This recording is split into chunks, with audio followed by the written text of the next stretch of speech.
moving to my next question, right? You're a global CMO for Cigniti, and you're based out of India, and you have been running very successful marketing function, even in the first stint as well as in the second stint when you're back at Cigniti. So, how do you see this coming along? Because Cigniti has built a lot of business in the US market. Right. Uh, and normally we say that business functions like CMO or chief sales should be in that geography to be able to grow. But you have done it from India very Right. successfully. Right. I feel that this will be a different piece of information for listeners to kind of understand and imbibe that how to make it happen. Yeah, surely. I think I also would like to interject a little before what I did right after core before coming to Cigniti. There is a little stint that I did with Inner Minds. It actually is very important to talk what I'm doing at Cigniti right now and also this question. See, I think to going back after I did this conversational AI thing, I've always been, as I said, spotting this technology trends, the digital product engineering, which is a near $700 billion market, that caught the imagination of my own self when I was invited to an investor roadshow in Mumbai, where someone asked me to come and speak independently about the whole convolution of digital product engineering, ER&D, and AI analytics, and the whole shaping the way how outsourced product engineering can be a next realm of work. We have many success stories to draw inspiration from. So that sort of attracted me when I looked at Inner Minds, and then we repositioned this company to be an enterprise brand while it was known for its marquee innovation in terms of being an authorized Qualcomm Engineering Innovation Center. Some of the original hardware device engineering work that have been done at a size of its from India, a company that built literally the first 3G powered education tablet, a company that powered millions of lines of code on Qualcomm chipsets, a company that wrote a true world class work for some of the largest ISVs in the world.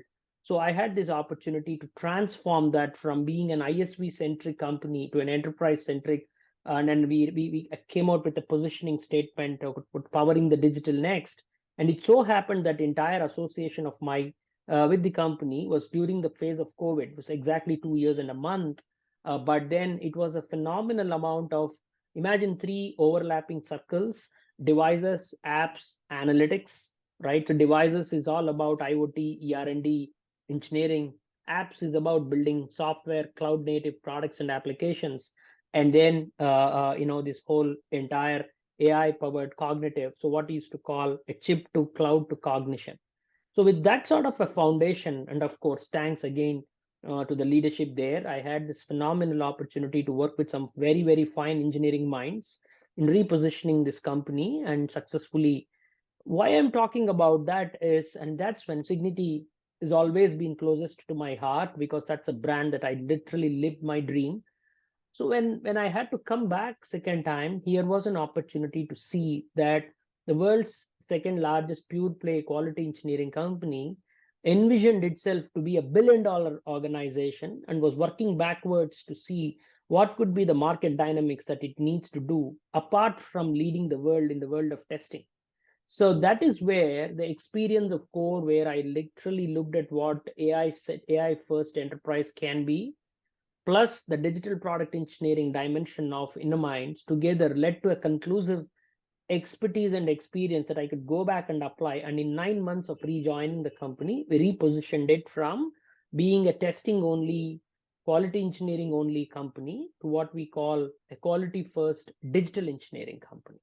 And then 18, 20 months now into the second innings, now I'm extremely proud to tell that the entire analyst fraternity, who always positioned Cigniti as a testing services company of global parlance and leadership, now says that we are a contender, challenger, emerging star in the world of digital product engineering, as much as continuing the bolstered leadership that we have in the world of quality engineering.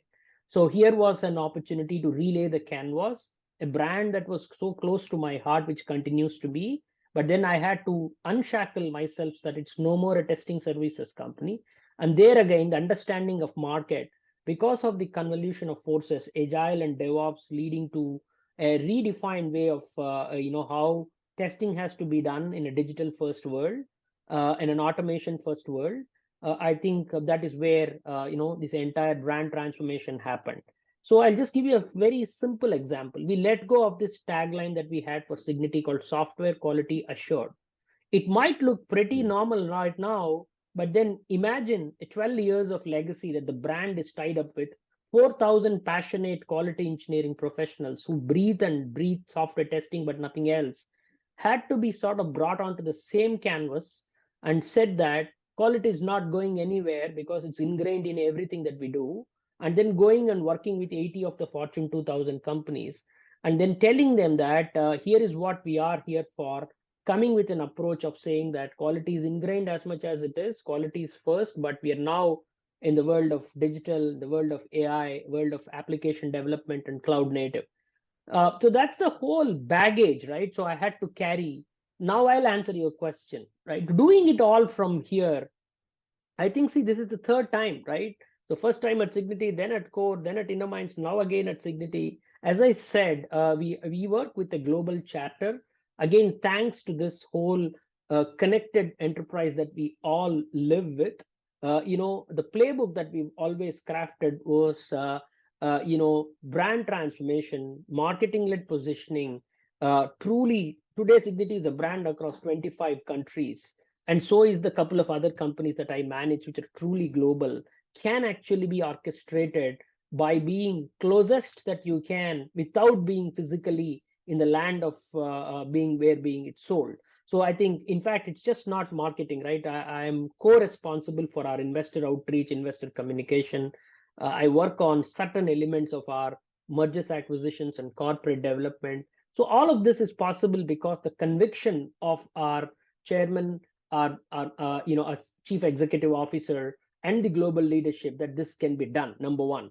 The second thing is the entire function, everything is done, managed, as I say in some of the things that I talk about, excluding a annual report sprint shop job. We actually do everything in-house. My designers, we don't outsource to agencies, very, very least. While I respect that model of work, it has always been, can we do it all by ourselves? So content, digital, social, corporate social responsibility, account-based marketing, and all the 24 frames that you have in a movie, like what 360-degree facet of marketing is actually run, designed, conceived, managed. And of course, my leaders and my team colleagues have traveled to distant parts of the world. We'd have managed about 100 plus events. We've had our own flagship events that we have done. We've met analysts world over. As a friend, that I spend a lot of time meeting them.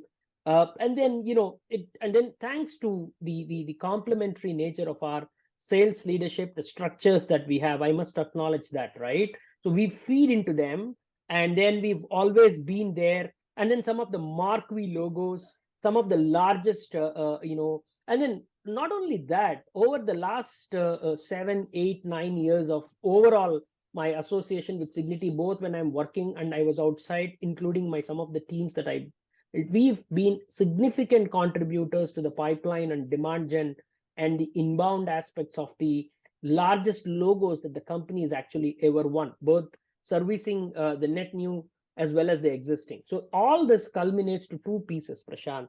I look at what I call creating long-term sustainable mind share through a set of brand marketing, market leading activities which are long-term in nature, and then creating immediate interventions into wallet share through tactical operational demand gen activities of various natures. When you put both these together and deliver a return on marketing investment of about 5 times on a consistent basis, I think that this is a playbook that is reasonably good, that can be adopted and applied. Of course, as we continue to scale, interventions have to be brought in, and some of the things that larger companies have continued to do can be learned from. But I believe that we are actually having a scale right now. We are north of $200 million in revenue and close to $225-250 million in run rate, which is about a $250 million company. But the foundations that we have created for a marketing organization, thanks to my leaders and their experience and their craft, we are certainly capable of servicing this it up to another $200 million of revenue growth. So I think that's the whole journey. And of course, we learn from peers. And then we've also had great exposures to some of the finest global sales leadership practices that people bring in. So we sort of learn that. But I have a firm belief that in today's world, if not anytime else, it is the age of a marketing led growth, and that can be done from anywhere as long as the narrative is in control, as long as you understand the dimension of the customers and you understand the value proposition and message it accordingly. I know it's a long answer that I gave, but this is what it is. This is a self-built playbook. So I just thought I'll go deeper talking about it. No, definitely, it deserves a longer answer because this is something which you don't see day in, day out, right? Correct. Uh, and you have perfected that art with your thinking, with your in-depth planning, creating the right structures within marketing and aligning them with, like you said, with sales and you Yeah. yourself, right? A lot to meet analysts. So giving everybody confidence that yes, this will work while preparing internally, working probably, if I can use analogy, working like a duck, very hard inside the water, keeping calm on the outside, and making all these things successful, right? Yeah, then on a lighter note, right, we call this ADAT. So it's like be local, think global, right? So that's the DNA. That's the DNA. And the other thing is, when there is a need and an opportunity, we've always crossed the Atlantic or any ocean as many times as we should, and sort of took the story. It's just not sales only. It's about sales organization, IP innovation, pre-sales, delivery leadership. And as I said, we are a public limited company, right, including to our investor communication, to investor outreach, to positioning the company, whether it's a conference call with a DII or an FII or a mutual fund house or anyone else who's inquisitive about the company's growth prospects. I think there is this intersection of market potential, positioning, market trends, and understanding of why we are very different. I think that is what is the secret sauce of truly building a global brand marketing organization that is multifunctional, multicultural, and 360 degrees. Lastly, I would also like to say that we are also responsible as marketing organization to co-lead our sustainability and corporate social responsibility initiatives, which has created stirring impact on some of the largest customers we have. So it is not about executing it transactionally. It is about tying it back to the vision and mission of the company, the values of the organization.